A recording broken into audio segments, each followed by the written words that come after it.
feelings going. Yeah, what I said then, much the same again. It's the same questions all the time. Nothing original. So the answers. You're just not as good looking. You know me now, Phil, don't you, mate? Hello, you alright? Darren, you okay? Yes, fine, thanks, yeah. Simon Stone, BBC. Obviously there's one burning issue around football this week. What happened to Raheem Sterling? What is your view about what happened on Saturday, and more specifically the point Raheem made about the differences in how the media portray certain situations depending on the colour of the skin? Yeah, I mean, I thought the way Raheem articulated himself was spot on in terms of the views on both players. He named, he has a point, and I just think in something that's been sort of brought to our attention in terms of the incident what happened, I just think he's probably just expressing that, come on, let's us together as everyone, and when I say everybody, I mean the footballing governing bodies, the football clubs, the media.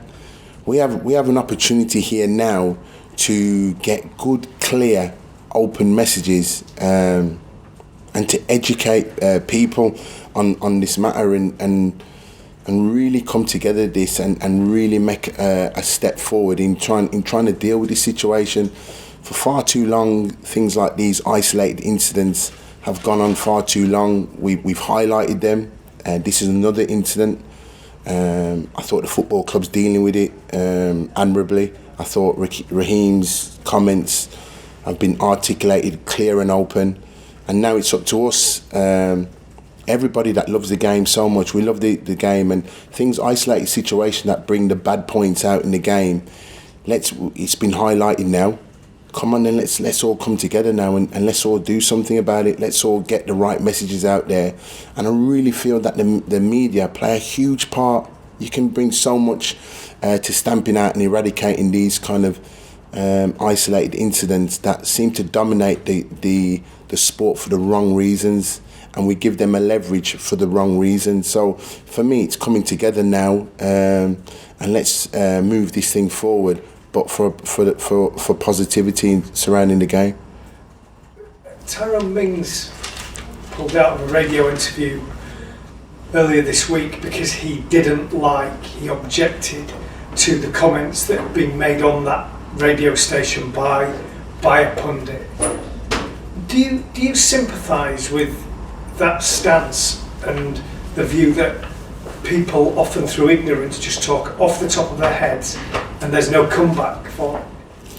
I think so, yeah. I mean, and I can probably, again, it's an isolated incident, which, again, you've asked me the question, so I can only conform to where he was at. But it's just being careful that when you're talking on something as a topic like that, it's getting the facts and the meaning behind it. So while I can probably sympathise with Tyrone not wanting to be interviewed, it's probably the things what he's probably heard. And I think it's probably you're tarring the same brush over the same incident, which is not the case at all, because the incident that we are talking about is another severe case, and it's a case that we talk about today, but it's something that's gone on from generation to generation. So I think probably Tyrone's isolating the incident to radio pundits talking about something that they're probably labelling it with the same probably experiences where they've had under probably not severe circumstances. And I think probably that's probably where he didn't probably want to feel he wanted to conduct the interview, because he probably felt aggrieved to what they were talking and how they were talking it and how they were sectioning it into certain things, which it's far more greater than that. He also said that people in the game with powerful voices, he would regard himself as having one. You, given your position, would have one. They should make themselves heard. Do you agree with that?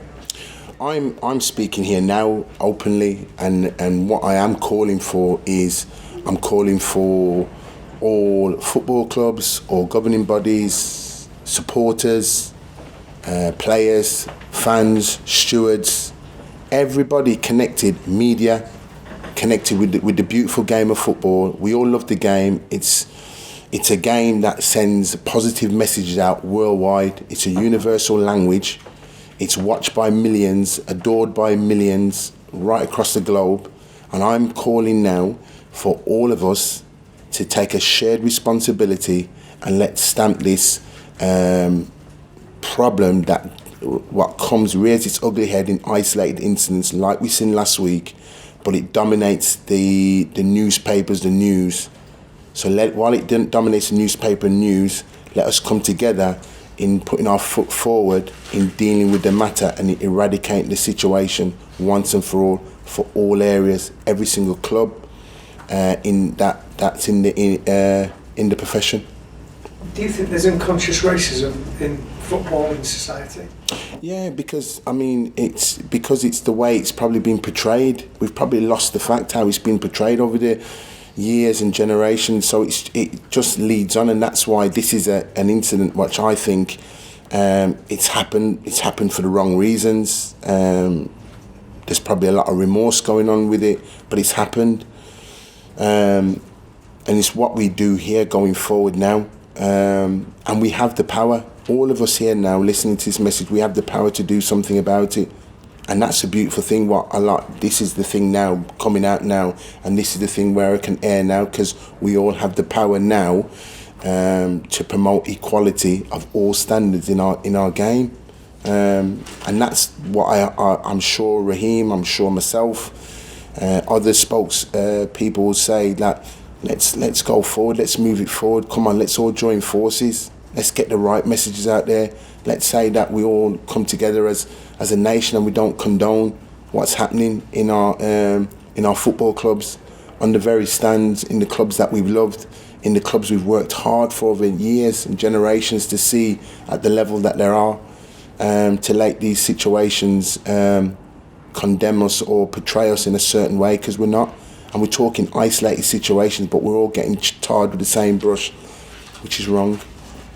It's difficult for you because you're a young manager, you're making your way in the game. Yet when incidents like this happen, people like me come out and ask you questions when it must be kind of tempting to just get your head down, because most people just want you to deliver results for West Brom, but you obviously feel as though you need to speak about it. Yeah, because obviously the question's been asked and I've answered it in the best, honest and open way possible. You are right. I'm a head coach here at West Bromwich Albion Football Club. The job and the task in itself is a huge one. To bring unity to a football club with the fans and the players is big in itself, as well as getting results and performances on the football pitch. It's a huge task in itself. So to deal with this as well is another one that's on top, because all the West Bromwich Albion supporters sees me and they've got an affinity with me, being a former player and the head coach, so they see me and the support is for me, and my support is for them, and to try and deliver a team that they're very, very proud of. So that in itself is huge, but when these things come up, that they're in the same industry there where you're trying to apply your trade and trying to work as hard as you can, it is something that you have to speak out and lend your support to and help, but to try and help to eradicate them and see them put behind us. You know, I'm going tonight to Sandwood, the school tonight, to look back in 1978 when 3 famous black players played here and what they went through, and I'm looking forward to seeing what the messages, what the pupils, and how they're going to deliver that, and how what strong messages come out from that, and how much have we moved on from that time. You know, we're talking 40 years on, and it'd be good for me to see that the isolated incident last week, have we moved on? So do we need to move on? Should we move on? Should we be talking about things what happened 40 years ago here today?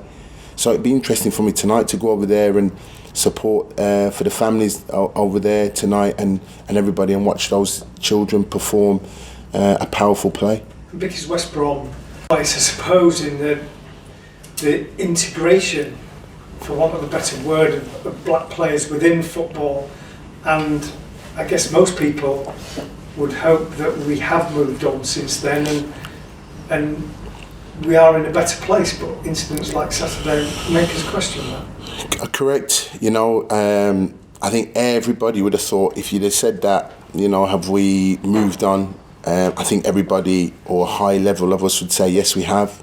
But when incidents like this come about, this is an incident that's been seen by millions, in a high level game. It is worrying to think that, where we thought we had moved on, we're far from it. And that's why I'm saying, for that to come out in that level of game, and clearly and blatantly as that, it is a worry. So therefore, I'm saying now is that, come on, we've all seen it. Everybody's seen it. Everybody's had their own view on it. I would imagine that there's a large percentage of us that have viewed it in a certain way. But my big thing now is, what can we do about it here and now, and not let this thing go on any longer? And that's the message now, what I'm saying now, and I'm sitting here saying I want to help. I want to help eradicate it, just like millions. So I'm lending my support to it, to see it eradicated, because we don't want to see it in our game. Our game's, it's a beautiful game shared by millions. We bring so much joy to millions. So why should we be sitting here talking on one isolated situation that condemns our game, when we can all do something about it? So the messages are clear. My views are clear. I want to help with it, as well as trying to be as competitive as I can at a very good club here in West Brom, in trying to get good positive results in a very, very competitive division. Talking of which, you've got a game on Friday night against Sheffield United. Could you tell us, first of all, what the injury situation is? James Morrison, Hal Robson, Kyle Bartley all missed the game on Friday. Yeah, I mean, we're pleased to have Kyle back in and around the squad. It's lovely to have him back. Obviously, James Morrison had a little bit of muscle soreness, and obviously Hal took the knock here against Brentford. All three have made huge, great progress. Obviously, Kyle's come back from a more longer-standing injury, but James Morrison and Hal Robson were minor knocks. But I suppose in this division with the Championship, where the games come thick and fast, we don't take any risk with the players. So they are back in training, they are back in, but we'll assess them and see how they are tomorrow as well, and give them every opportunity to make the squad for the game at Sheffield. You're in a tough run of fixtures. It's either 5 unbeaten or 2 without a win, depending on whether your glass is half full or half empty. Sheffield United are obviously up there as well, and it's going to be a tough game, isn't it? Yeah, they're tough games, and I keep saying, with the teams at the top of the division and at the bottom, you really, there is not much in between the teams in the Championship. It's what makes the Championship so exciting. Both teams, ourselves and Sheffield, are in good form.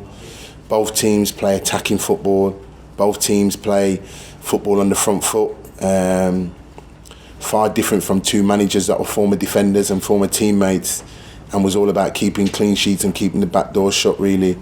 But both of us are contesting our teams go head to head on Friday and playing this brand of football. No football is right or wrong. It's probably just how we both see the football in our individual way in terms of going forward. And I look forward to seeing Chris again on Friday. Darren, I don't want to labour the point. If we could just have one regarding the Raheem Sterling thing, because I think you touched on it.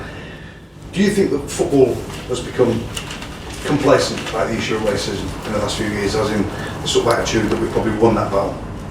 Yeah, probably. It's a good point, Phil, really, because the reason why I say it is because incidents, what we've just witnessed, shouldn't be happening, not in this day and age, not from where we thought we was, shouldn't be happening, and it has happened, and it's just illustrated and highlighted that we aren't where we thought we was.